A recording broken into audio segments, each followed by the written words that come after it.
اعوذ باللہ من الشیطان الرجیم بسم اللہ الرحمن الرحیم۔ ان الذین، یہ ان کی اس دعویٰ کا جواب ہے کہ یہ کہتے تھے کہ جنت میں یہود اور نصارہ کے علاوہ کوئی اور داخل نہیں ہوگا۔ یہود کہتے تھے یہود داخل ہوں گے، نصارہ کہتے تھے نصارہ داخل ہوں گے۔ یہاں جواب دیا جا رہا ہے بے شک وہ لوگ آمنو جو ایمان لائے ہیں، والذین اور وہ لوگ ہادو جو یہودی بن گئے ہیں، والنصارى اور جو نصارہ بن گئے ہیں، والصابئین اور جو بی دین بن گئے ہیں۔ صابئی اپنے دین کو بدلنے والے کو کہتے ہیں کہ اپنے دین کو تبدیل کر کے دوسرا دین اختیار کر لے۔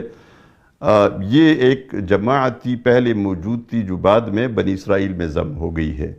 من آمن باللہ، ان سب میں جو ایمان لائے اللہ پر، والیوم الآخر اور آخری دن پر، وعمل صالحا اور نیک عمل کرے، فلہم اجرہم تو ان کے لیے ان کا اجر ہے، عند ربہم ان کے رب کے نزدیک، ولا خوف علیہم اور ان پر کوئی خوف نہیں ہوگا، ولا ہم یحزنون اور وہ غمگین بھی نہیں ہوں گے، ان کو غم بھی نہیں ہوگا۔